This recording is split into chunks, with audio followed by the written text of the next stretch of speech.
Respected Maulik Chandani sir and your participants. A very good evening to all of you. I, Avantika Gar, Executive Member of Legal Vidya, welcome you all to our highly anticipated two-day national workshop on complying for impact and unveiling Indian CSR framework. And in an era where corporate social responsibility (CSR) is increasingly recognized as a powerful tool for sustainable development, businesses are seeking ways to align their strategies with societal needs. So, the complying for impact unveiling the Indian CSR framework workshop aims to shed light on the intricacies of the Indian CSR landscape, providing participants with valuable insights and tools to navigate this dynamic field. Before we begin the workshop, I would like to introduce Legal Vidya to you all. Legal Vidya is a platform that was founded in the year 2021 with the vision of empowering young lawyers. The organization provides a comprehensive portal where people can enhance their knowledge and grow their expertise in the field of law. Legal Vidya offers various opportunities such as internship programs, a platform to publish articles, and hosts interactive webinars and sessions for its members. It is with great pleasure and honor that I introduce our distinguished speaker for today's webinar is Mr. Maulik Chandani sir, which is a distinguished professional with a master's in commerce, specializing in business management holds and second holds a UGC Net Commerce qualification. As a seasoned company secretary, he excels in financial management, law, and corporate governance. Currently pursuing a PhD in corporate social responsibility (CSR), Mr. Maulik showcases a commitment to advancing knowledge in this critical domain. With over 5 years of experience as a faculty member, he has taught financial management, law, and economics across various academic and professional institutions. Recognized as a visiting faculty at the Bikaner branch of the Institute of Company Secretaries of India, ICSI, Mr. Maulik is esteemed in the professional community. Additionally, he holds the title of a certified CSR professional awarded by the ICSI, underscoring his expertise and commitment in the field of CSR. I would like to request you all to please keep your mic on mute and keep your video off during this session. And if you have any questions and queries, please ask them at last when the speaker will ask you to do so. We are also providing you the feedback form. Kindly fill that form.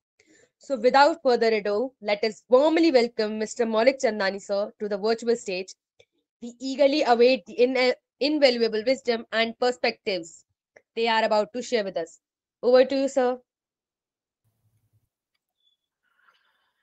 Well, thank you, Avantika, for such a warm welcome. And am I audible, Avantika? Yes, sir. Sure. So, good evening to all of you.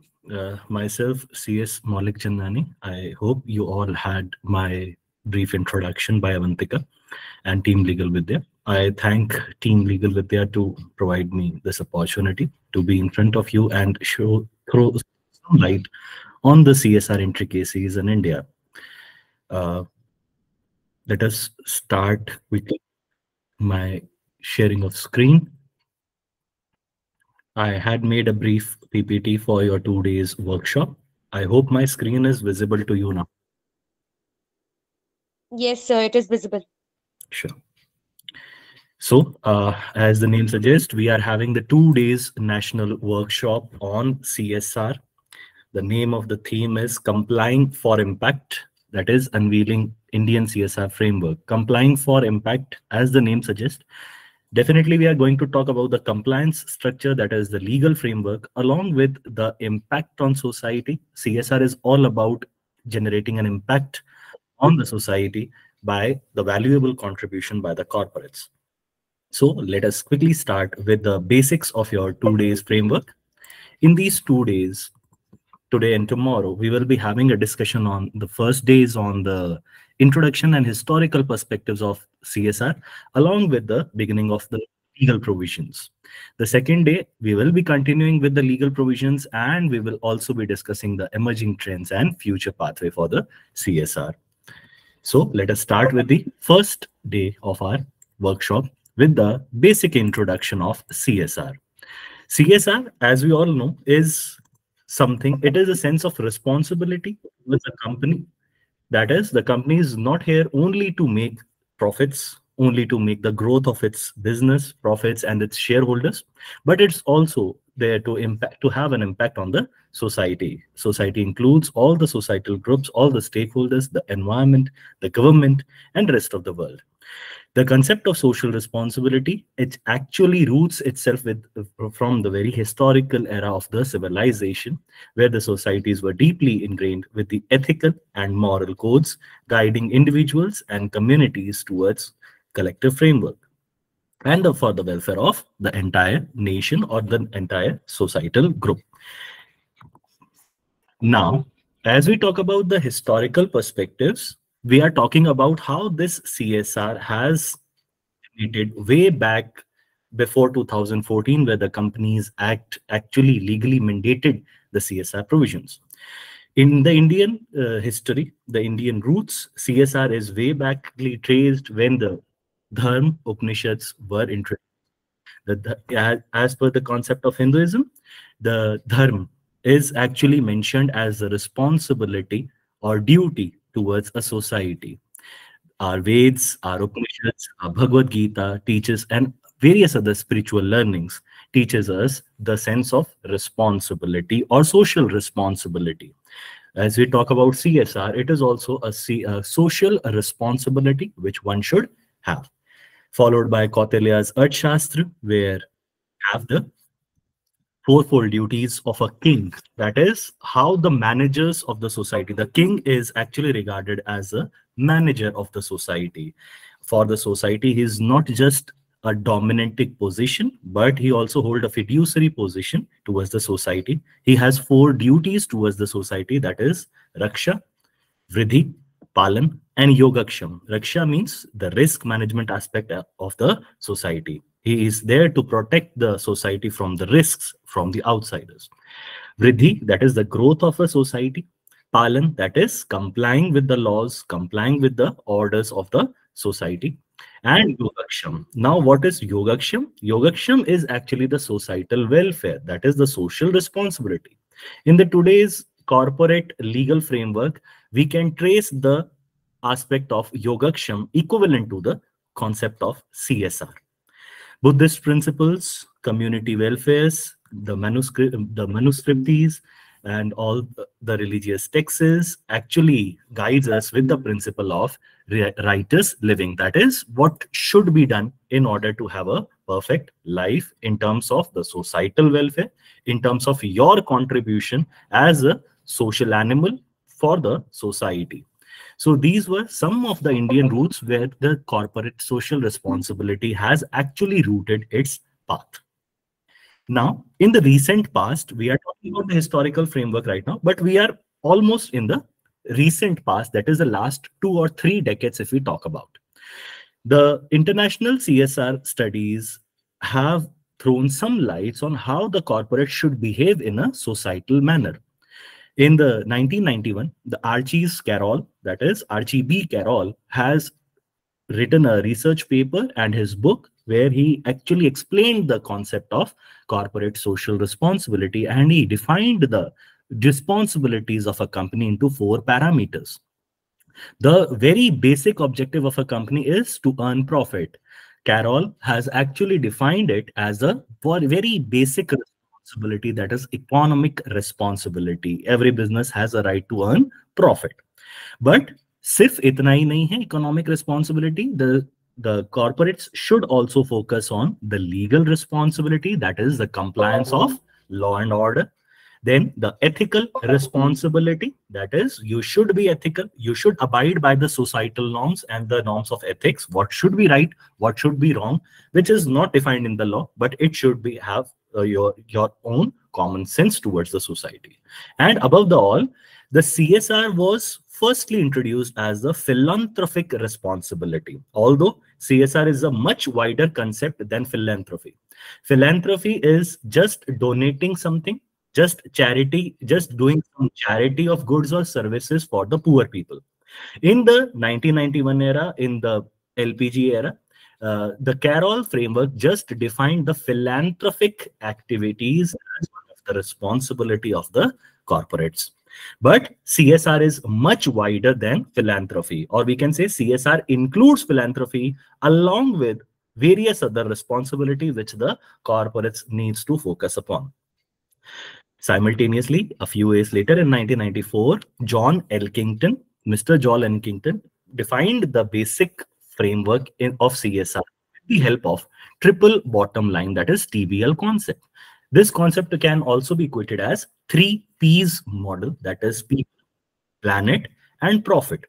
People means the human factors. It includes the employees, the shareholders, the communities, the customers, debtors, whatsoever human factor you touch upon. So the company is not only here to make profits, but to serve the people in all types of stakeholders form. Apart from it, your basic responsibility lies towards the environment, that is planet.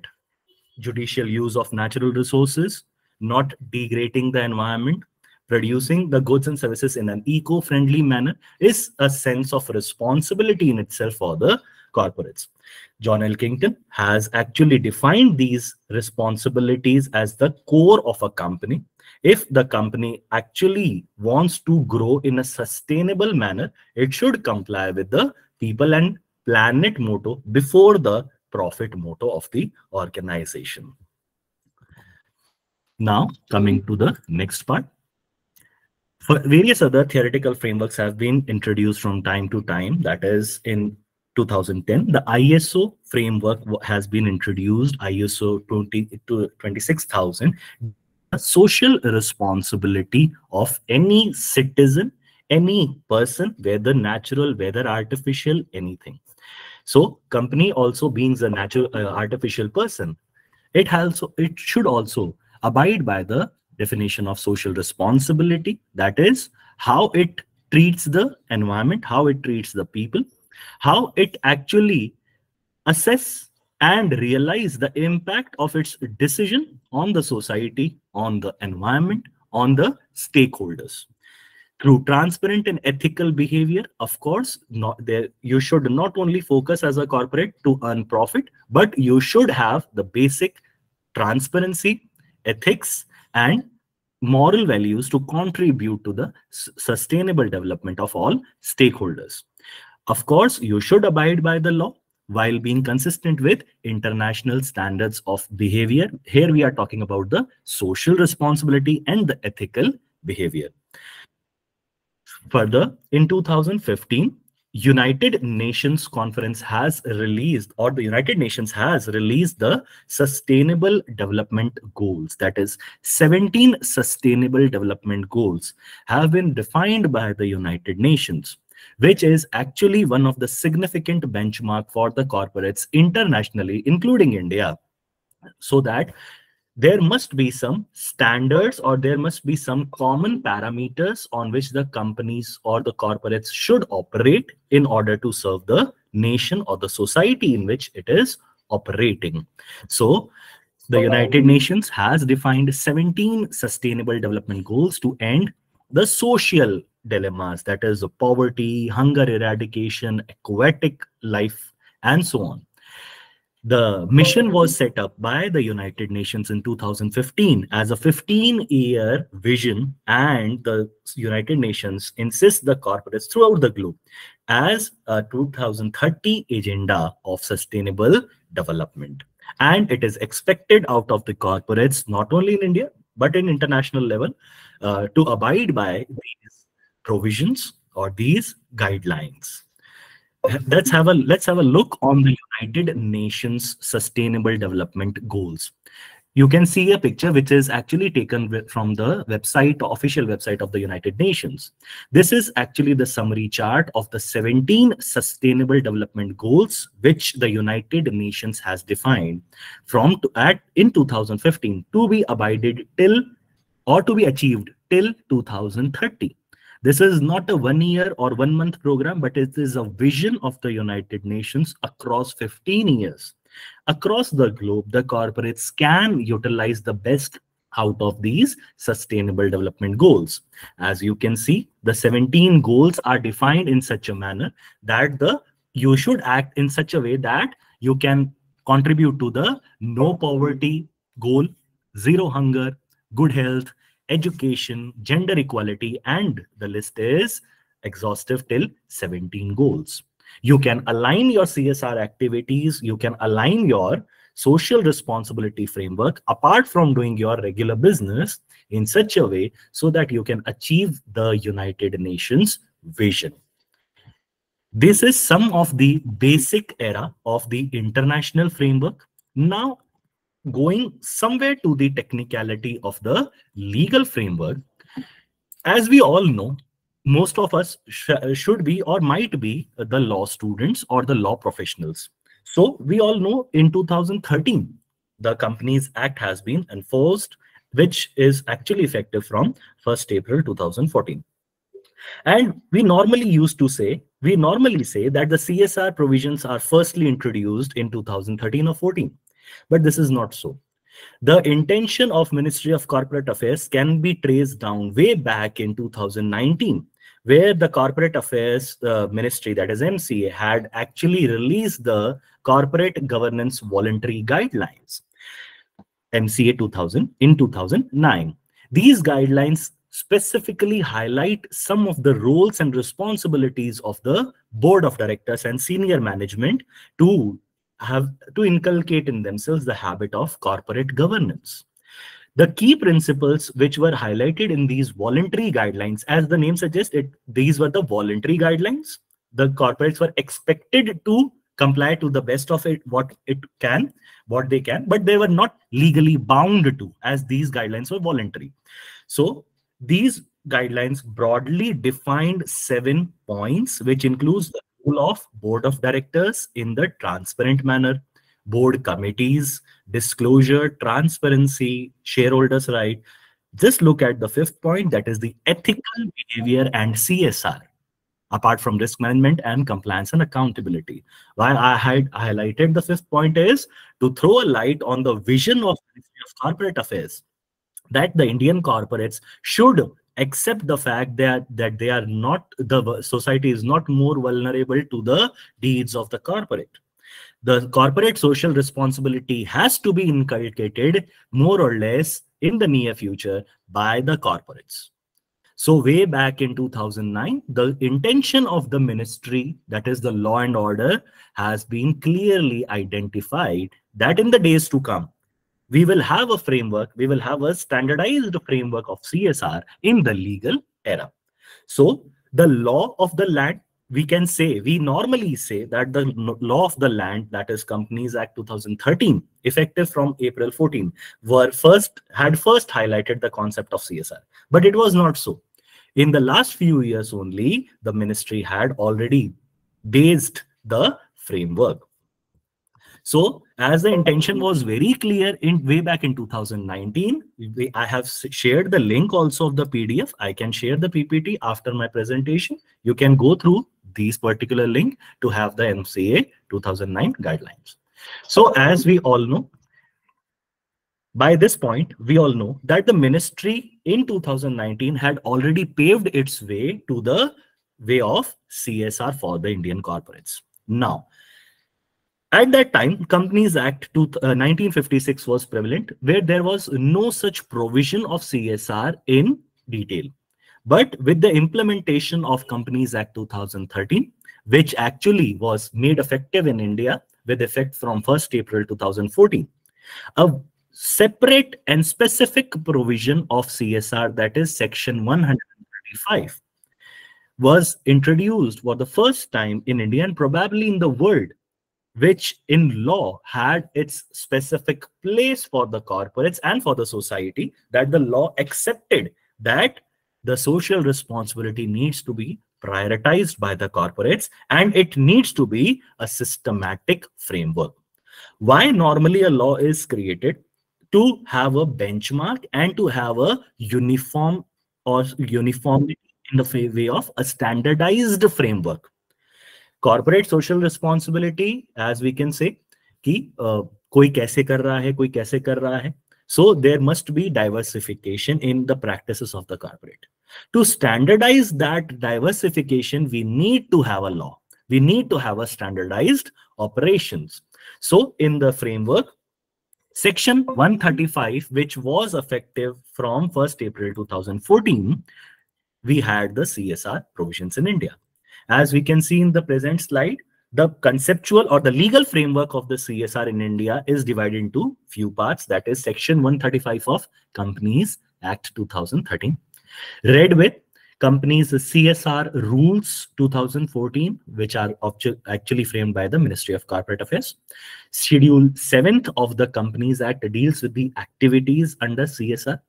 Apart from it, ministries, that is MCAs, notification and circulars play a very important role in the interpretation of CSR activities and CSR framework.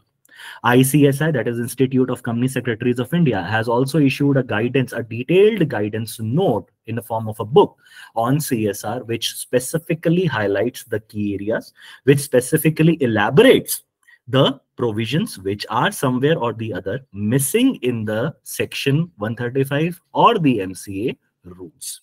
By far, this was the basic framework. Can we start with the technical session for today? That is the legal framework. So far, so good. Avantika?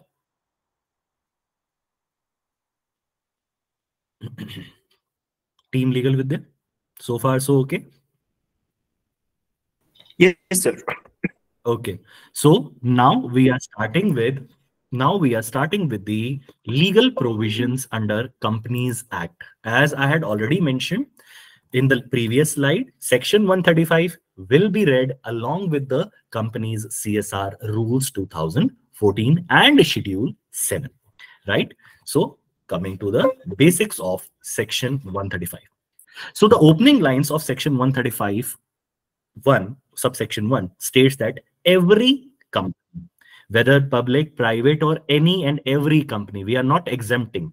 In the opening lines, we are not exempting any company from the provisions of CSR. Every company having a net worth of 500 crores or turnover of 1000 crores or net profit of 5 crores or more, at least 500 crores or 1000 crores or 5 crores of any of the three threshold limits. I hope as a law student or as a general interpretations, we know the difference between or and and. And means all the conditions needs to be complied. Or means any of the three conditions, if it is complied or if any of the threshold limits have been crossed, the companies will fall under the purview of Section 135.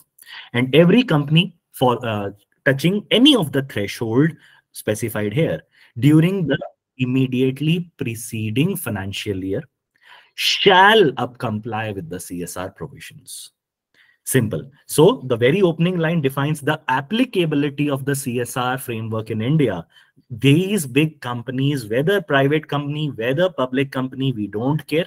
We are not relaxing any kind of company. If you are touching a threshold of 500 crores or 1000 crores or 5 crores of net profit, turnover, or net worth, turnover, and net profit respectively, you will have to comply with the CSR provisions. First thing.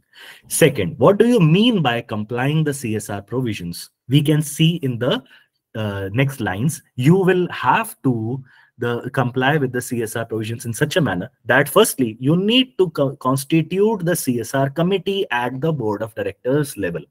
Thus, some of the members of the board, that is the directors of the company, will constitute and will chair the CSR committee. In this committee, how many directors will be there? At least 3 or more directors will constitute the CSR committee. Out of which, if the company is required to have independent directors, at least one director shall be an independent director. Now, what is an independent director? Section 149(4) clearly specifies how many independent directors will be there. read with section 149(6). So big companies, unlisted public companies with following certain criteria, as listed public companies have to appoint independent directors. So if the company has an independent director, one independent director shall be there in the constitution of CSR committee.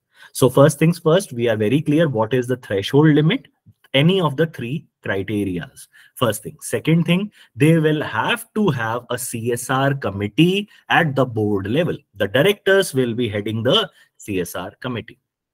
Now, if the company is not required to appoint an independent director, which is actually specified in section 149, then only two directors can be there in a CSR committee.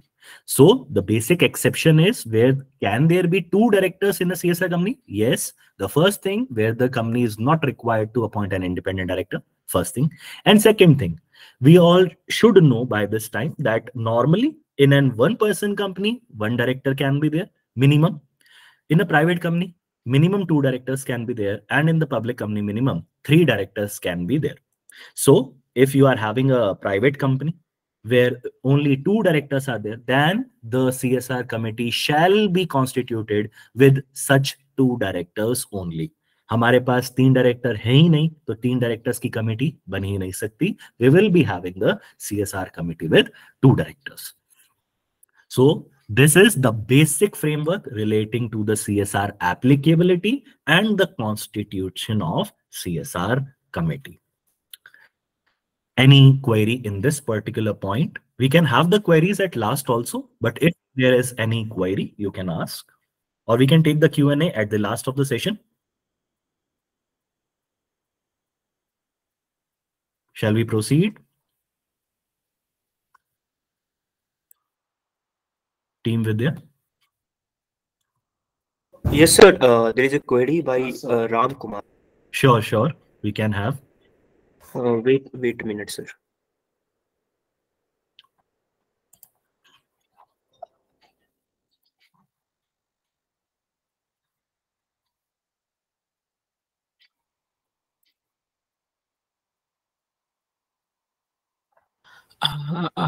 Hi, sir. Can you explain slide number 9 one more time, if Slide possible? number 9. 9. Yes, sir. The applicability. Yeah, CSR legal provisions? yeah. In Yes. India, okay, we can just have a brief about it again. In India, the legal framework is introduced in section 135 of the Act, which needs to be read along with the CSR rules, which are incorporated by the Ministry of Corporate Affairs, right? Along with it, the Companies Act 2013 has 7 schedules.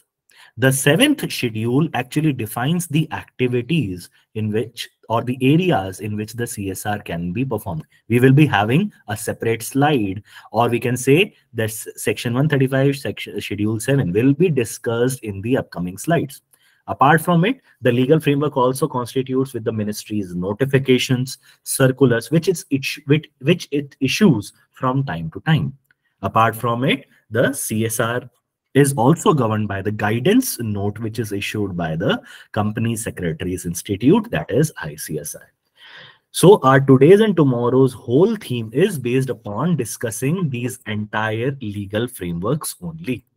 This was my general introduction to you all of slide number 9. Right? With that, we had already discussed. Yes, sir. Thank you. Okay. We had started the discussion on applicability of provisions. I hope we are done with it. Now, in the last slide, as we had already discussed, what is actually the applicability, or which companies are statutorily bound to constitute the CSR committee, let us also discuss which companies need not prove to be need not comply with the constitution of CSR committee, or they are exempt with constituting the CSR committee. Section 135 subsection 9 read with rules defines that where the CSR spending is not above ₹50 lakh, the company need not to constitute a CSR committee. Rather, all the decisions are taken relating to the CSR affairs by the board of directors. Here, one thing needs to be clearly understood, that we are not exempting the company from any of the legal provisions. We are just exempting the companies from constituting a separate CSR committee. As we had discussed in the CSR committee, on also the directors will be there. So if you are spending such less amount, which is up to 50 lakh, such decisions can be taken by the board of directors as they are taking for the entire company, all other decisions. So one thing very clear, that we are not exempting the company from complying any of the provisions of CSR. We are only exempting the company from constituting a dedicated committee of the directors. And we are only accepting the fact that the functions of the committee shall be discharged by the board of directors in the board meeting by passing board resolutions. So the workings will be as it is, as you were doing in the previous slide, right? This is the amount of expense exemption from CSR committee. Now, what this CSR committee actually do? We had constituted the CSR committee with 2 or more directors or 3 or more directors, as the case may be. What this committee is actually required to do? Section 135 subsection 3 defines the role of the CSR committee. This committee shall formulate the CSR policy. See, CSR is not something कि आपके ऊपर CSR provision applicable हो गए, आप कभी भी किसी को जाके चंदा दे दिया, किसी के लिए भी कुछ छोटा मोटा काम कर दिया. This is not a one-time activity. CSR as per company law is a theme-based operation. It is a multi-year project. It is not a one-time activity. You will have to have a CSR policy which you will carry on for years.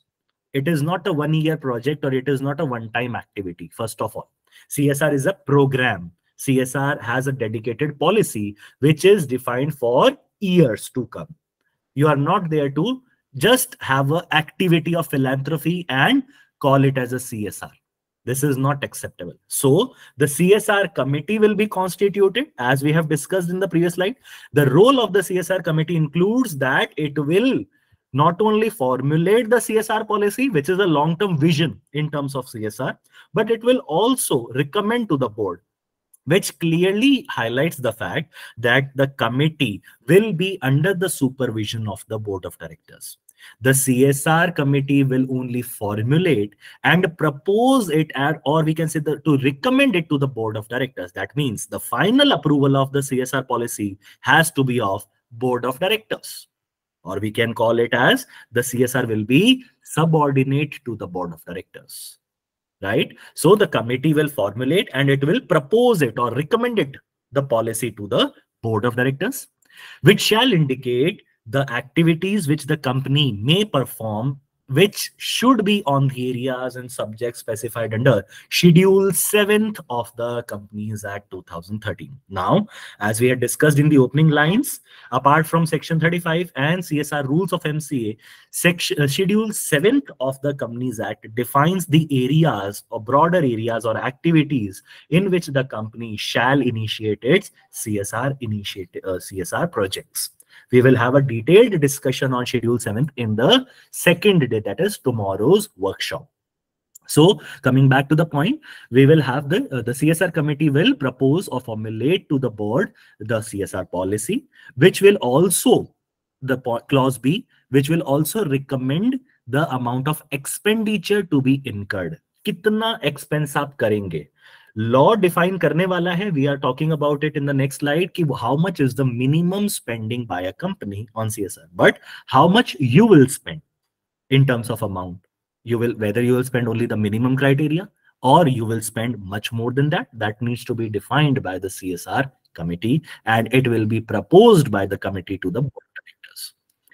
It will also, the committee will also monitor the CSR policy from time to time. ऐसा नहीं है एक बार policy बना दी और free हो गए. With the passage of time, whether the policy is being actually implemented by the company, whether with the passage of time, the policy needs to be revised, this needs to be monitored by the CSR committee. This is the basic role of the CSR committee under subsection 3. Subsection 2 provides that the board of directors shall present in its board of directors report, that is board's report or directors report, the composition of CSR committee. Of course, this committee will be highlighted in the directors report. This committee's constitution composition will be highlighted on the website of the respective company. It is a mandatory provision, right? So that all the stakeholders, the normal public, can see on your website and can see on your director's report who is actually behind the CSR committee.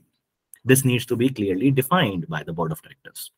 Further, Rule 5, Sub-Rule 2 actually elaborates the role of CSR committee. We are talking about the CSR rules. 5 Sub-Rule 2 defines that the CSR committee shall formulate an annual action plan of its CSR policy. आपका काम सिर्फ one time CSR policy नहीं है, आपने एक बार policy बना ली, अब हर साल उसके ऊपर जो काम हो रहा है एक्चुअल में आपके ऊपर उसको रिव्यू करने का भी रिस्पॉन्सिबिलिटी है। आप उसको रिव्यू करेंगे एनुअली और आप एक एनुअल एक्शन प्लान बनाएंगे कि इस साल हमने क्या किया, अगले साल हमें और क्या करना चाहिए in line with the CSR policy.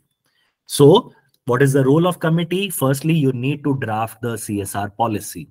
You need to ensure that the company is complying with the policy.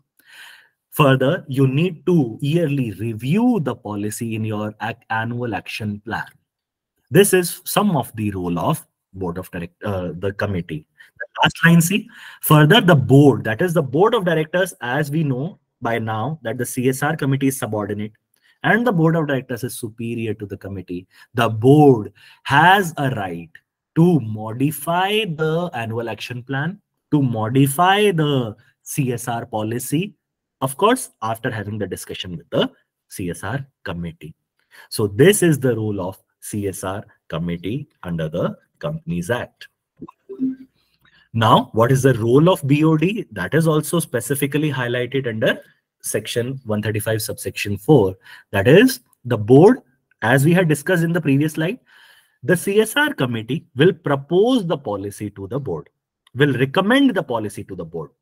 The board of directors shall, after taking the recommendations of CSR committee, they will finally approve the CSR policy.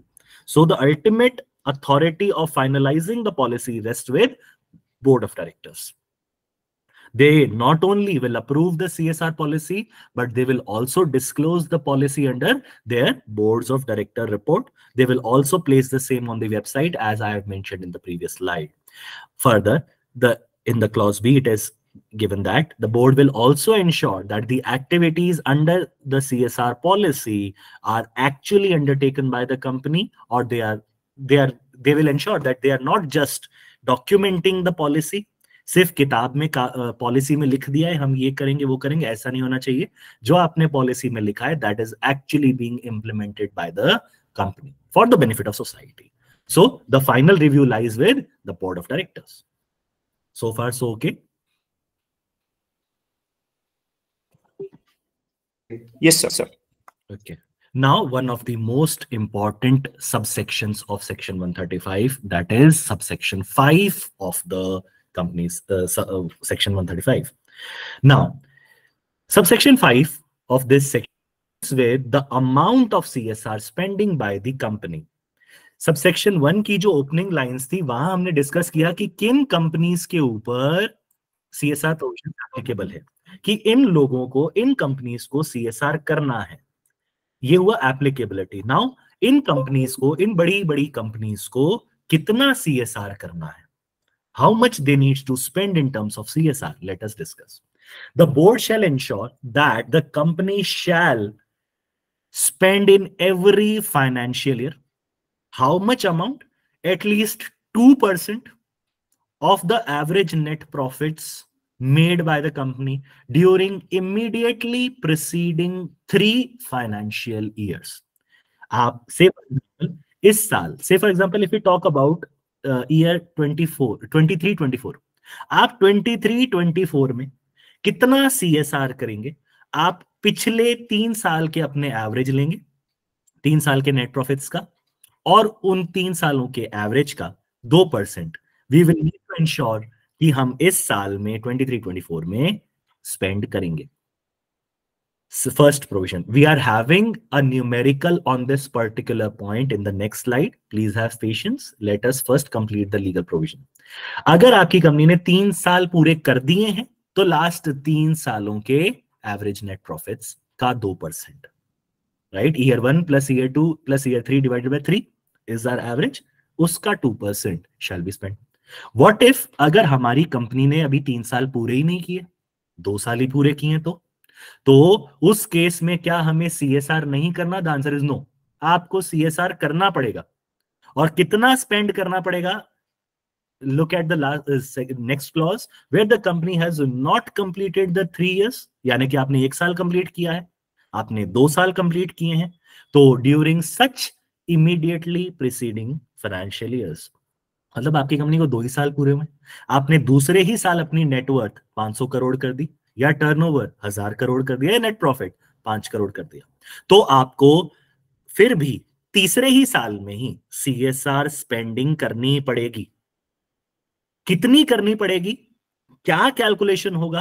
Late us have the detailed discussion on both these aspects in the next slide. Before the next slide, there is one proviso as well कि companies should focus on the local areas where it operates. So first things first कि यहां पर यह नहीं लिखा जहां registered office situated है. आपका रजिस्टर्ड ऑफिस हो सकता है राजस्थान में है, बट आपकी फैक्ट्री गुजरात में है, तो पोल्यूशन तो तुम वहीं कर रहे हो, राइट? एनवायरमेंटल डैमेज भी तुम वहीं कर रहे हो, तो सीएसआर की एक्टिविटीज भी तुम्हें वहां करनी है. नॉर्मली लॉ में क्या लिखा होता है? You need to comply with the provisions where the registered office is situated. But यहां क्या लिखा है? हमें रजिस्टर्ड ऑफिस से कोई फर्क नहीं पड़ रहा. जहां आप ऑपरेट करते हैं, जहां की सोसाइटी से लिटरली आपकी एक्टिविटी से लिटरली जहां सोसाइटी को एडवर्स इफेक्ट हो रहा है, आप सीएसआर एक्टिविटीज भी वहीं करेंगे. सो the company shall prefer the local areas where it operates and not where the registered office is situated for spending the amount of CSR activities. Now, local areas की बात तो हो गई. इसी के ऊपर हम बात करें कि मान लो हमारी कंपनी Amazon, Flipkart जो पैन इंडिया ऑपरेट करती है, हमारा तो कोई लोकल एरिया ऑफ ऑपरेशन ही नहीं है, राइट? तो उस केस में यू आर अलाउड कि आपका लोकल एरिया पूरा इंडिया ही है. So those companies actually focus on the pan India projects. ऐसे प्रोजेक्ट्स को हम कहते हैं pan India projects. आप पूरे इंडिया में कहीं पर प्रोजेक्ट करें. Simple. Now, what we are talking is the basic theme of the spending. कि अगर आपकी कंपनी को 3 साल पूरे हो गए तो 3 साल का 2%. अगर आपकी कंपनी को 2 साल पूरे हुए तो 2 साल का, या 1 साल पूरा हुआ है, तो अभी इसके ऊपर थोड़ा सा डिस्कशन हम अपकमिंग स्लाइड में डिस्कशन में आते हैं, राइट? उससे पहले एक और छोटी सी बात, set off excess CSR spending. Now हमने आपको बोला आप 3 साल का एवरेज प्रॉफिट्स लें और उसका 2% कर दें. व्हाट इफ मैं 3% कर दूं, तो 4% कर दूं, 10% कर दूं? तो लॉ क्लियरली डिफाइंस कि yes, you are allowed to set off the excess spending of the company. जैसे इनकम टैक्स में होता है, आप 1 साल के लॉस को नेक्स्ट ईयर के इनकम के टैक्स में से सेट ऑफ कर सकते हैं, carry forward and set off कर सकते हैं. वैसे ही लॉ मेकर सीएसआर की स्पेंडिंग को भी सेट ऑफ कर सकता है. से फॉर एग्जांपल 2% के हिसाब से आपको 1 करोड़ रुपीस इस साल सीएसआर पे खर्च करना था, आपने कर दिए 1.5 करोड़, 1.5 करोड़. तो एक्सेस कितना कर दिया? 50 लाख रुपीस का आपने एक्सेस स्पेंडिंग किया है. अब ये जो 50 लाख का एक्सेस स्पेंडिंग है, ये आप आने वाले 3 सालों में सेट ऑफ कर सकते हैं. कैसे? मान लो अगले साल का सीएसआर स्पेंडिंग है 2 करोड़, उसमें से मैं 50 लाख सेट ऑफ करके अगले साल सिर्फ 1.5 करोड़ की भी स्पेंडिंग करूंगा तो चलेगा. एंड ऐसे मैं कितने साल तक carry forward and set off कर सकता हूं? अगले 3 साल तक मैं इस सीएसआर की एक्सेस स्पेंडिंग का बेनिफिट ले सकता हूं और अपने आने वाले सालों की सीएसआर स्पेंडिंग को कम कर सकता हूं. बट 3 साल से ज्यादा हम ये सेट ऑफ करना अलाउ नहीं करेंगे एज पर लॉ. सेक्शन 135(5) का third proviso, read with rule 7(3). Right? Now, what we had discussed in the previous slide, this is very important slide. I am coming back to it. The quantum of spending. This actually needs to be thoroughly understood. What it actually means where the company has actually completed 3 years, what actually it means where the company has not completed 3 years, then during such immediately preceding year. Let us have the detailed interpretation of these words with the help of numericals or practical example. See, let us have a discussion on first case. That is, you have a company which is incorporated in April 20. The first financial year goes to 2021, that is till March 21. The simple. Now, in the first year, second year, and third year, that is 2021, 21-22, and 22-23, our company's profit and loss position is as follows. You have a loss of 2 crores, then you have a loss of again 3 crores, then you jumped to a profits level. You had completed your break-even point or whatsoever. You have a massive sales. You had a massive profit of 8 crores. Why I had mentioned the policy of 8 crores, let us try to understand. In this particular slide, if you are having a net profit of 5 crores or more, you need to comply with CSR. You need to spend CSR. Right? So in this particular example, we have a profit in of 8 crore rupees in 22-23. 23 तक आपको CSR follow नहीं करना था, लेकिन previous financial year, that is financial year 22-23 में आपके ऊपर CSR applicable हो गया. तो in the year 23-24, in the next financial year, you will have to spend on CSR. First things first. Right कि अगर मैं 23 1 अप्रैल 23 में खड़ा हूं, तो in the immediately preceding financial year any one of the 3 thresholds have been crossed. I had crossed the net profit limit of 5 crores. So in the year 23-24, I will have to comply with the CSR provisions. Why? Because the year of this is not 21-22, this is 22-23. The profits of 22-23 are more than 5 crores. So in the 23-24, I need to spend on CSR. अब बात आती है कितना quantity, कितना amount मुझे spend करना पड़ेगा. That is the average of the 3 years profit. What are the average of 3 years? Minus 2 crores, minus 3 crores, plus 8 crores divided by 3. इस तरह से हम अपने कैलकुलेशन करेंगे. So 8 minus 3, 5 minus 2, 3 crores divided by 3, that is 1 crore. 1 crore का 2%, that is 2 lakh. 2 lakh rupees आपको at least in the financial year 23-24 spend करना पड़ेगा in the CSR activities. Is this clear to everybody? Can we move forward? इसलिए मैंने losses का example दिया है, where we can see कि जब आप 3 इयर्स के प्रॉफिट्स की कैलकुलेशन करेंगे, लॉसेस को आप माइनस करके एडजस्ट कर सकते हैं. That is allowed. So far so okay? Sir, there are many queries, sir. Yeah, sure. We can take it.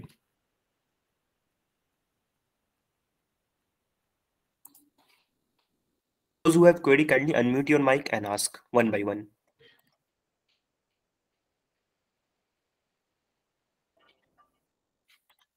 Sir, I wanted to ask, like, could you tell us who is the regulatory body to check if the company has complied with the CSR or not?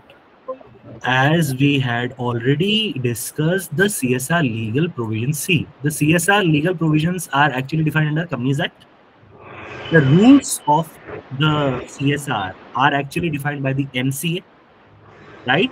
So in the upcoming points, the penalty will also be imposed by the Ministry of Corporate Affairs, which is the executory body under Companies Act, right? Is it clear? Yes, thank you, sir. Sure. Next, can we jump to the next query?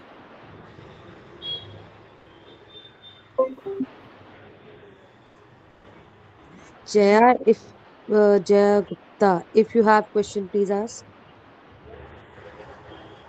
Yes, sir. Hello. Hello. Hello. Yes, Hello. sir. First, sir, you can Am go I ahead. audible? Am I audible? Yes, Jaya, please wait. Sir, I just wanted to know Yes. the last thing. Yeah, that any penalties on if violation of the CSR definitely, provision? definitely. We will have a detailed discussion in a few minutes. You can see the slide, section 135.5, second proviso. Read with, read with section 135.6. You have a proper penalty system defined under the particular section. We will be And discussing in detail. second query is, sir, that what is the benefit of the CSR, any particular individual during natural calamities like earthquake or in such a conditions? Is there any proviso like that? Yeah, actually, what we will be defining under Schedule 7, that the companies actually plan the CSR whole projects as a matter of disaster relief, natural calamities, rehabilitations. So the government tries to ensure that the corporates actually focus on the disaster management or natural calamity relief system as a CSR initiative. We have the provision in Schedule 7, which we will be discussing today or tomorrow. Okay, sir. Thank you. Shall we move forward? So I think we have one more Yeah, yeah. question from Jaya Gupta. You can go ahead now.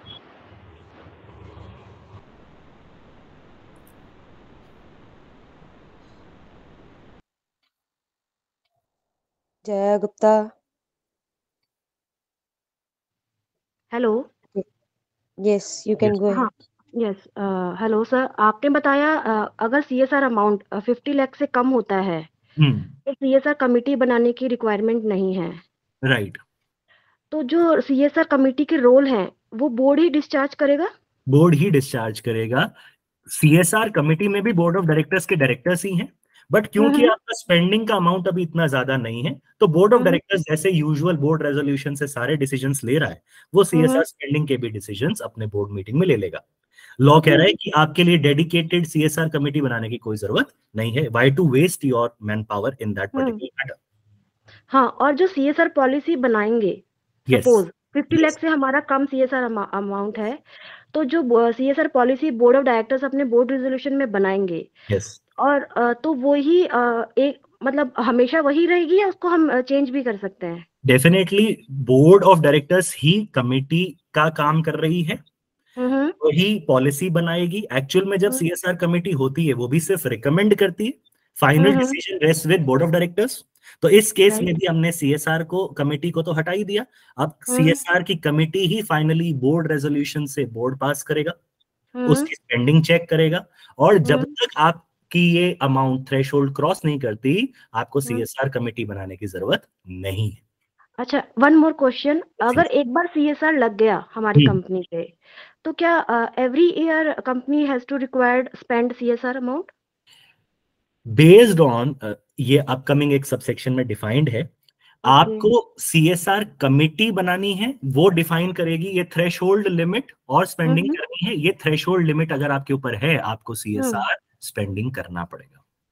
एक बार CSR लग गया, यहां पर define होता है कि अब क्या ये कमेटी जिंदगी भर रहेगी या हमको जिंदगी भर सीएसआर करना है। The answer is no. In the upcoming subsections we will be discussing a fact कि एक बार मेरे को ऊपर सीएसआर लग गया, अब मैं अपकमिंग सेशंस अपकमिंग ईयर्स में अगर थ्रेशोल्ड के नीचे आ गया तो उसके 3 साल तक हमें वेट करना है। वो कमेटी उसके 3 साल, जब जिस ईयर में आप थ्रेशोल्ड के नीचे आएंगे उसके भी 3 साल तक आपको वेट करना है। लगातार 3 साल तक अगर आप थ्रेशोल्ड के नीचे हैं, आप अपनी सीएसआर कॉन्स्टिट्यूशन खत्म कर सकते हैं। आप अपना सीएसआर का प्रोजेक्ट बंद नहीं करेंगे, आप उसे ट्रांसफर कर देंगे किसी और सेक्शन 8 कंपनी को। Okay thank you sir We will have a discussion in detail in the upcoming session. Thank you. Okay, thank you very much. Yeah. So let us quickly jump to the next aspect. What we were talking about was कि हमें average net profits of 3 years का 2% spend करना है।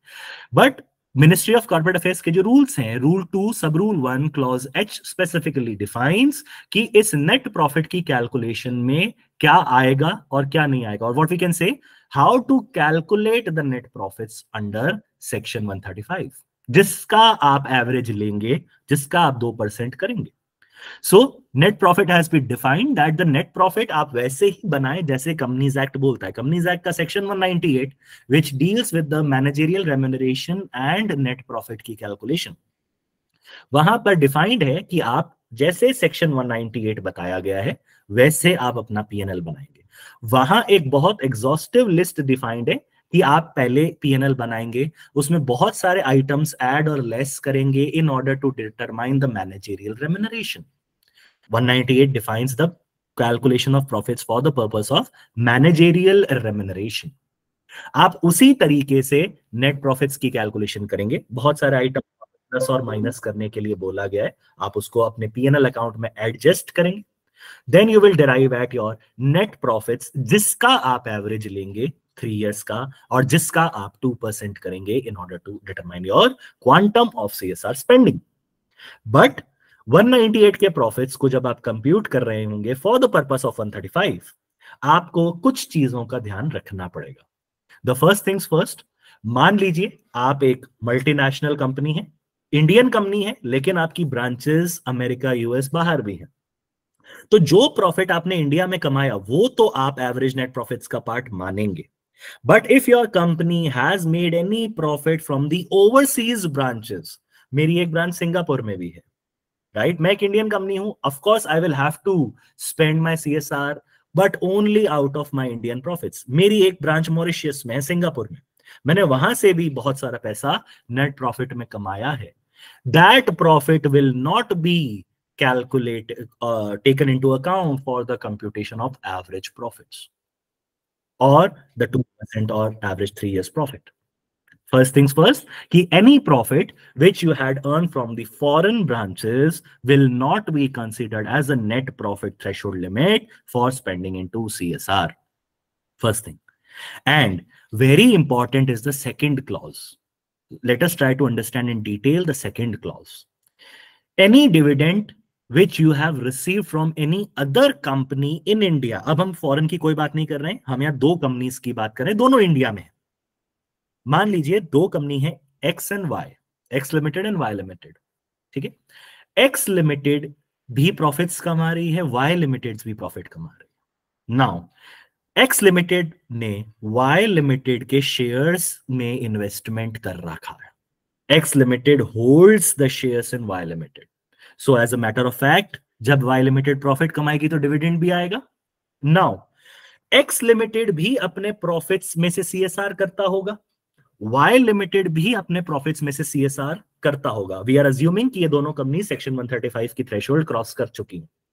अब CSR का जो profit का जो स्पेंडिंग है जो वाई लिमिटेड कर रहा है, एक तरफ वाई लिमिटेड सीएसआर भी कर रहा है और एक तरफ वाई लिमिटेड अपना डिविडेंड भी बांटता है, और उसका एक शेयर होल्डर है एक्स लिमिटेड, और एक्स लिमिटेड वाई लिमिटेड की डिविडेंड इनकम रिसीव करता है।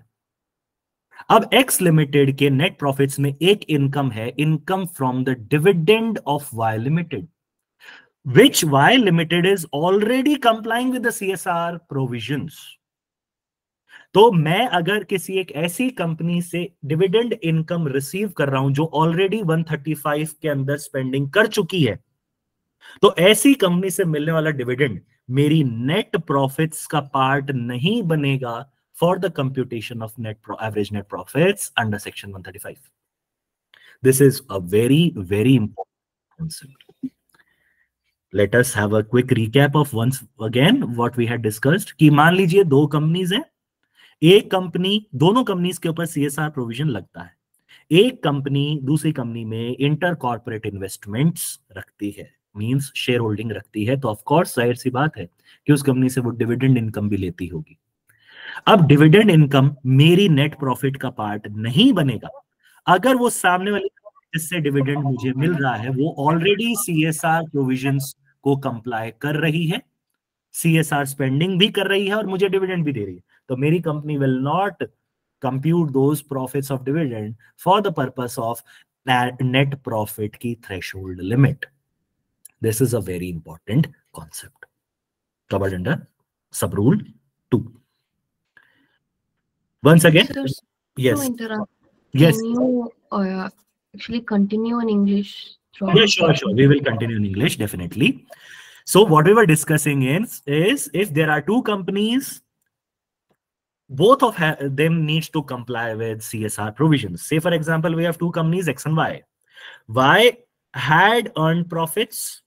Y is bound to spend on CSR, but X Limited is also a shareholder of Y Limited. Now, as a matter of fact, X Limited will receive dividend income from Y Limited, who is actually already complying with CSR provisions. So if Y Limited, who is already complying with CSR provisions, and X Limited, who is a dividend receiver from Y Limited, in that case, X Limited net profit will not include the dividend received from Y Limited, because that profit is already accounted by some other company in the net profits of for CSR compliance that we had discussed in the last few minutes. But on the contrary, let us talk about any foreign company. What is a foreign company? That a company which is incorporated outside India. It is not registered under Companies Act Section 2 Clause 20, but it has a place of business in India. That is the definition of foreign company. For example, Amazon. If Amazon is a US company and it is having a place of business in India, whether by branch office, whether by project office, whether by licensing office, you are doing business in India. Simple. So a foreign company, it is having a branch in India, and that branch is actually earning a net profit of 5 crores or a net worth. It is having the net worth of whatever, a third turnover of whatever, 1000. So will the Indian branch or that foreign company having the Indian branch needs to comply with the Indian CSR provisions? The answer is yes. So a foreign company having an Indian branch shall take into consideration the net profits earned by the Indian branch in India. And if the Indian branch is crossing the threshold limit of, say, for example, 5 crores net profit in India, that Indian branch, through its foreign company, will invest in CSR activities, and that too in India.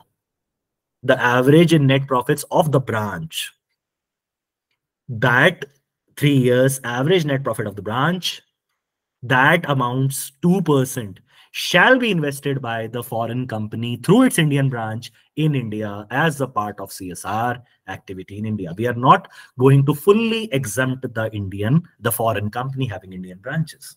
This is one of the very important concept. This is actually defined under CSR rules and not section. Next is sub-rule 2 of rule 7, that is revenue from CSR activity. This is very important. Let us, before reading the point, I'm just giving you an example. Say, for example, you are Haldiram Bhujia or Bikaji Bhujia, any food industry. You are crossing the threshold limit and you are actually doing the CSR activities. Now, let us understand what is our CSR policy. For the purpose of accounting, you must know we can't literally just do some business for 0 rupees. I can't say that I did CSR activity and nothing accounted for this operation in my P&L. For the purpose of basic activities or for the purpose of basic accounting, say for example, I'm a food industry company.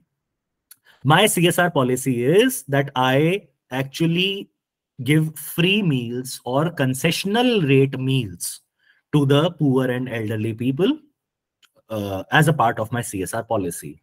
Or I can say my CSR policy is hunger eradication. I give free meals to the old people or poor people or orphanage people or whatever. This is my CSR policy. Now, let us assume that my CSR is I will charge 1 rupee for, because मेरे को accounting तो करनी है. For my accounting purpose, I charge 1 rupee per meal, which is almost as good as free. And I distributed, say, for example, 1 lakh meals in a particular financial year. I just earned 1 rupee as a revenue. Of course, that particular meal was of 100 rupees. I charged 1 rupee. I suffered a loss of 99 rupees. I'm not making any profit out of it. I suffered a loss of 99 rupees. But I charged 1 rupee revenue. 1 rupee as a cost of thali to the poor people as my CSR activity. I provided 100 lakh meals, lakh number of plates in an year. So I generated a revenue of 1 lakh rupees. Will the 1 lakh rupees be the business profit? The answer is no. Sub-rule 2 of Rule 7 clearly specifies that 1 lakh rupees which you earned as a revenue from the CSR activity will not be the part of business profit. Instead, it will be reinvested back into the CSR activities of the next year. You are not supposed to charge, you are not supposed to earn any revenue. We are not talking about profit. We are talking about revenue. 100 रुपए की थाली है, 100 rupees थाली, 1 rupee revenue कमाया है, there is a 99 rupees loss. वो तो छोड़ ही दो. Leave it aside. That 1 rupee also will not be treated as your business profit. It will be reinvested again in the CSR activities for the next year. Right? If you are not able to reinvest in the CSR activity, you will need to transfer it to unspent CSR. You will spend it according to the CSR policy. What is unspent CSR? We will be discussing it in the next slide. So, till this point, we will only conclude that if you are having a CSR revenue, that revenue will not be in your P&L account. Simply, you can't treat it as your profit and distribute it to the shareholders as dividend. You will have to have again reinvest the revenues from CSR into your further CSR policies. This is a very basic rule of Rule 2, Sub-rule 2. Now, what we were writing in this particular point, that what it is actually unspent CSR or fund in Schedule 7, let us have a very detailed discussion of these points under the second proviso of Section 135.5 and Section 135.6. This is a very, very important, again, very important point for the today's discussion. Sorry. Yes. See, now we had discussed the very basic funda that CSR is not a one-time activity. ऐसा नहीं कि one time donation आपने कर दिया उसको CSR का नाम दिया. No, CSR is a multi-project activity. CSR is a multi-project program. Now, what is a program or what is a multi-year program? This is defined under the CSR rules. That if you are initiating a CSR project or program, the length of the project will be the current year plus 3 next financial years. You are not supposed to have a one-time activity. You are not supposed to have a one-time charity and call it treated as a CSR initiative. No, that can be done by the normal people. If you are such a big corporate, you take it as a project. You take it as a multi-year project, which is the current financial year plus 3 financial years. You should have a proper project-based CSR spending and not a particular one-time activity. We don't consider one-time activity as a CSR of the company under Companies Act. Now, so as I had discussed the theme that the company will operate into the CSR as a theme-based projects, multi-year projects. Normally, the projects is current financial year plus 3 successive financial years.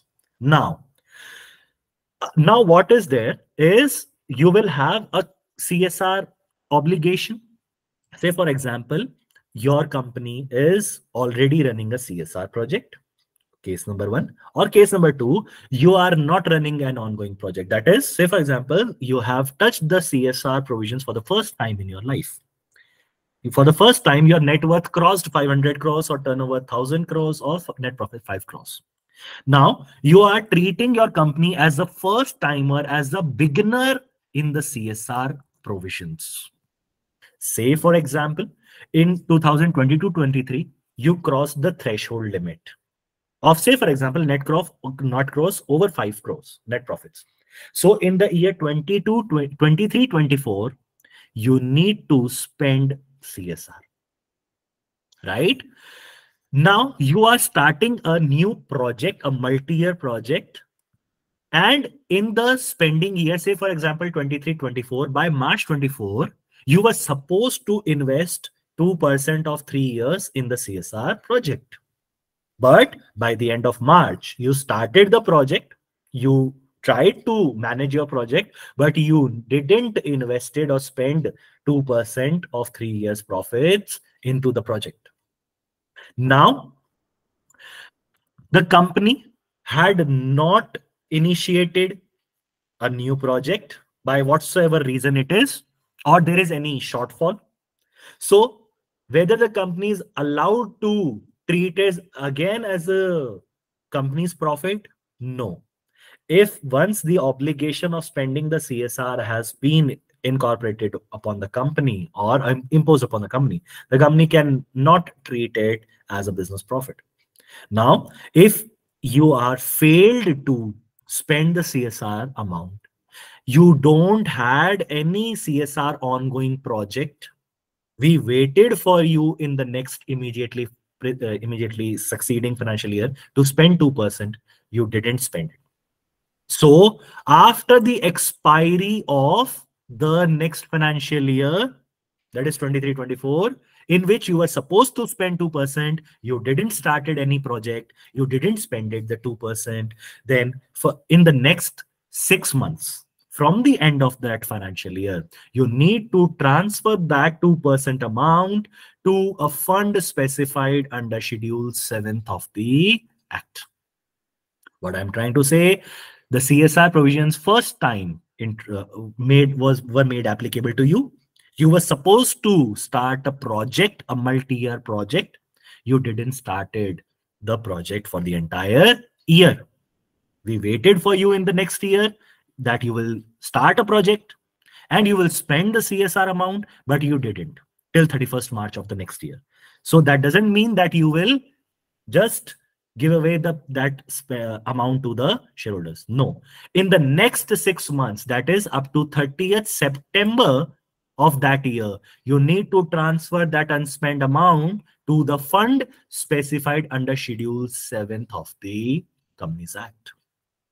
What are the funds which are defined under Schedule 7 that I had mentioned in the last box? Swachh Bharat Kosh, Clean Ganga Fund, PM Cares Fund, funds for the armed forces and their veterans. These are 4 or 5 funds that are obviously controlled by the central government. So what we are trying to say, if once the provisions are made applicable to you, start a project. If you are failing yourself to start a project in next financial year, then after the closure of that financial year, in the next 6 months, transfer your funds to the government for the public charity, as a public charity. But you are not supposed to withhold the money and not start the project in CSR. Right. This was the case where the CSR provisions were made first time applicable to the company. The company was supposed to start a new project, but it failed in the next financial year. That was a case where no ongoing project was there. But let us discuss the another aspect. Suppose I am a company who is having a CSR spending in last few years. I spend in the CSR activity. I have 1 or 2 or more, say for example, ongoing projects, multiple CSR projects from last years. I'm already doing CSR projects. My company is into the affairs of conducting CSR project, multi-year projects. Now, I have the ongoing projects. Say for example, I was doing an ongoing project for the last 2 years, 3 years.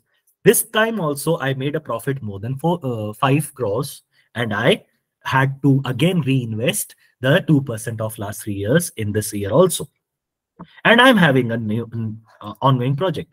But in this particular year, I failed to spend the 2% of the last 3 years in this ongoing project. I have the ongoing project for the last few years. I normally invest in the CSR projects for the last few years, but in this particular year, I didn't invested in that project. My project is running, but I had not invested the further amount of profits in my ongoing project. So in that particular case, if you have an ongoing project and if you are having any unspent amount in your CSR funds by the company, then this company needs to transfer these funds within a period of 30 days from the end of financial year. You were supposed to invest your 2% of 3 years in the financial year 23-24. You didn't spend it.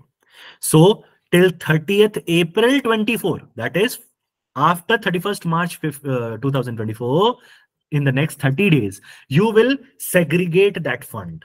You are already having an ongoing project. You didn't invest it into this particular year, no issue.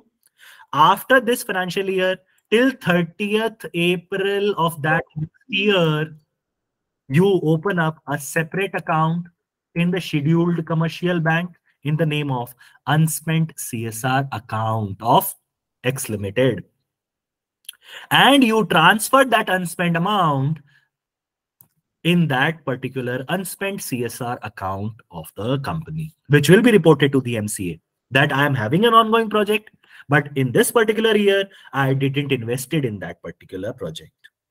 So segregate your funds, don't mix it with the business profits, segregate your funds and transfer those funds into the special CSR account, unspent CSR account with the normal scheduled bank. And in that particular account, the money can be parked for the next 3 financial years. So the thing is, what is the intention of law? Ki don't mess up, don't mix that unspent amount with your business profit. Segregate that profit, separate that profit of CSR, transfer the fund into a separate special CSR account, which will be reported to the ministry, of course. And in that parked bank account, you can have the next 3 years, and such amount can be spent in the next 3 years in your CSR project. I agree. This particular year, you didn't feel like investing in your CSR project, or you failed to invest in your project. No issues. You are having an ongoing project, not this year, next year, or next year, or third next year. In the 3 years, you again transfer those funds to the CSR project. But once the obligation has been made, the intention of the law is very clear. You are not required to hold back your profits. Either spend it or park your funds with a separate bank account, which will be reported to MCA that you had not invested in the project. You can park the funds for the next 3 years, and in the next 3 years, जब अगले साल आपकी CSR obligation होगा, then in the next year CSR obligation, you can use the parked funds and invest in the CSR project. But what if in the next financial year, in the next 3 financial year also, you failed to invest the money into the project? Then in that case, again, now the thing is transfer these funds to the CSR, to the central government. That is the funds defined under Schedule 7 within 30 days from the end of 3rd financial year. So let us have a very quick recap. Say, for example, you are not having any ongoing project. That means the CSR provisions are applicable to your company for the first time. And you failed to start a CSR project in the financial year. Say, for example, in 23. Say, for example, on 31st March 23, the CSR provisions were made applicable to you. So you were supposed to spend 2% of last 3 years in 2024. With starting of a new project, you didn't started your project in 23-24.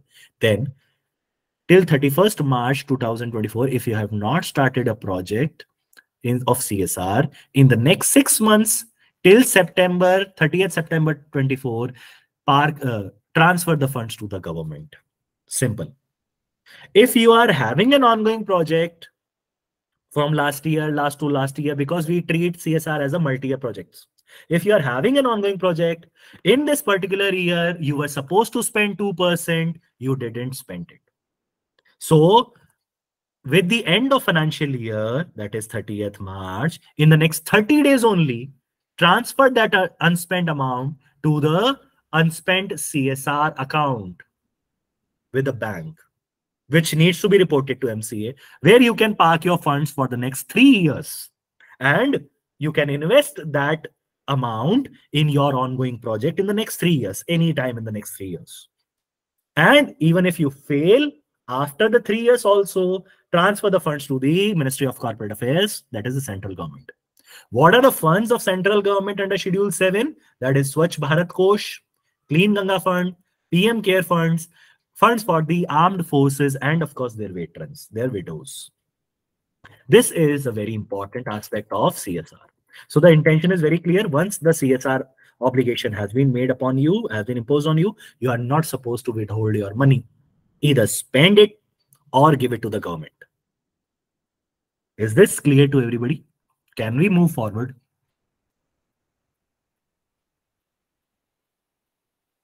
Is there any doubt relating to this particular slide?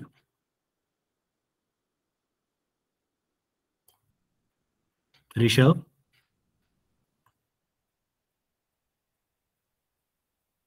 If anyone have doubt, kindly ask.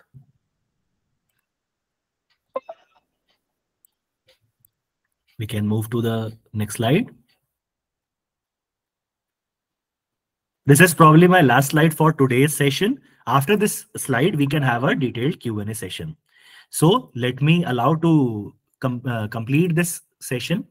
The last provisions for today's workshop is the section 135 subsection 7, which deals with the penal provisions. I hope some of the viewers have, some of the scholars have asked, one of the scholar had asked, what if the company don't comply with CSR provisions? Is there any penal provision? The answer is yes.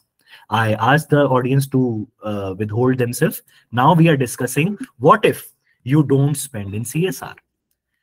Subsection 7 of this particular section defines that if the company don't comply with the CSR provisions in terms of 135.5 or 135.6, that is, if the company don't spend the 2% of the last 3 years in the CSR spending, or if you don't transfer the funds in your unspent CSR or Schedule 7, which we had discussed in the last slide, then in that case, you are supposed to face the penal provisions. In this particular case, your intention is very clear that you are not interested in spending for the benefit of society. Then in that case, the CSR, the company shall be held liable for a penalty, which will be imposed by the ROC. Let me have a very clear thing. One is penalty, one is fine in the law.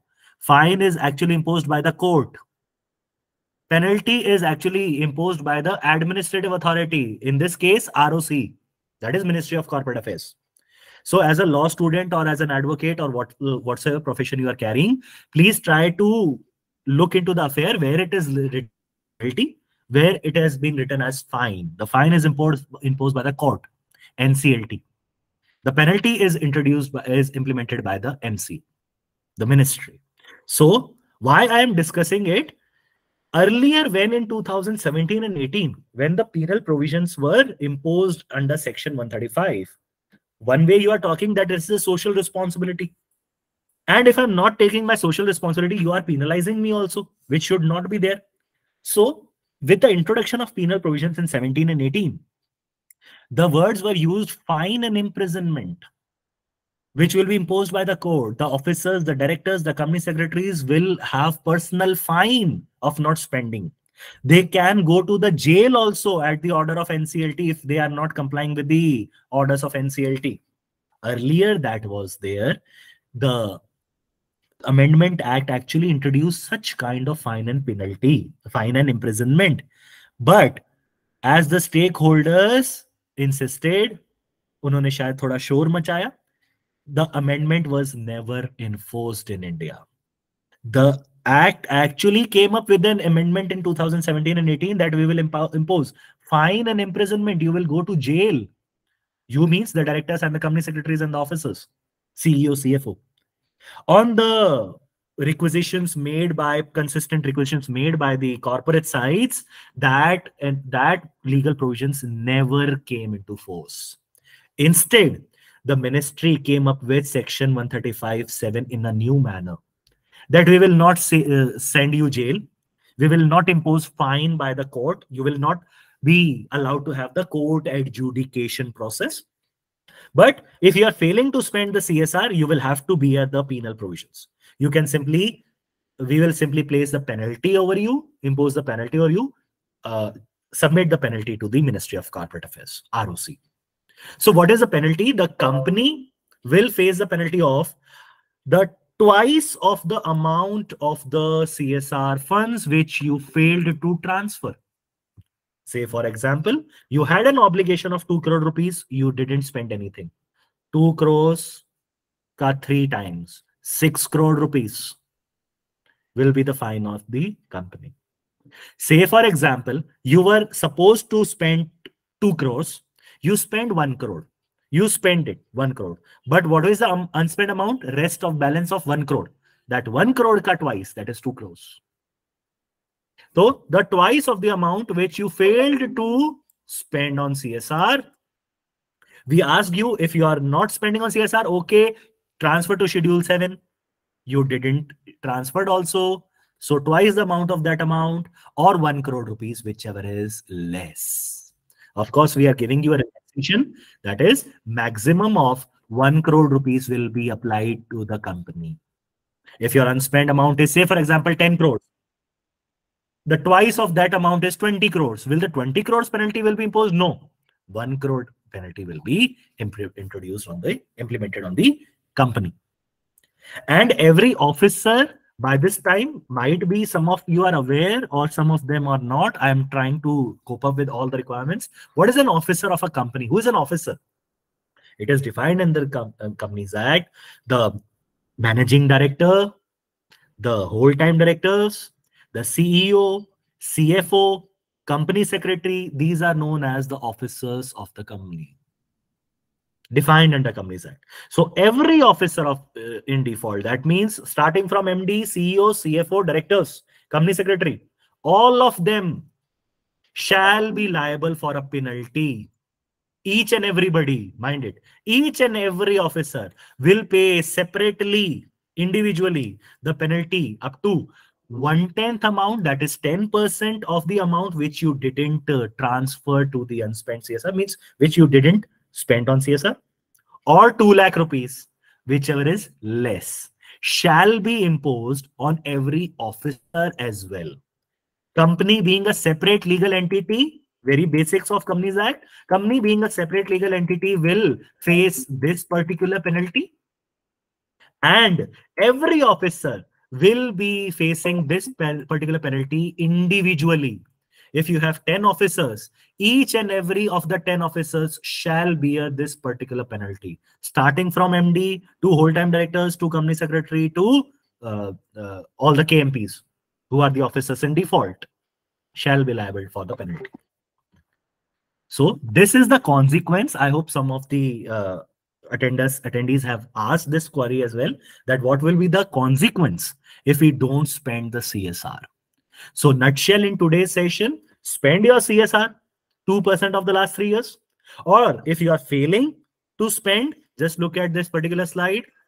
If you are failing to spend and you don't started any project, you don't have any ongoing project, transfer the funds to the government for in the next 6 months.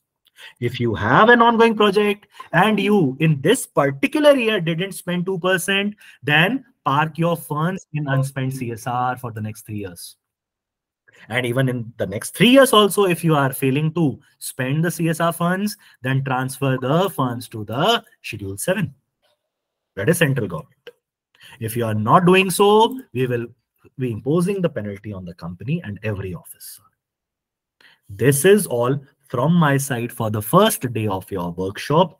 Any query, any doubt, most welcome.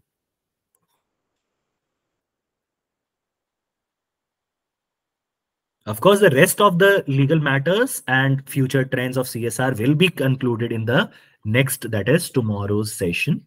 For this particular session, in these particular slides, till what we had discussed, any doubts, any query, we can have a Q&A session for today.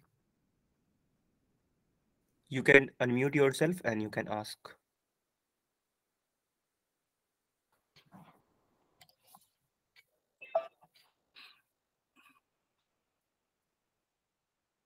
I think no one have any queries, so we conclude our first day on this Oh. workshop. So it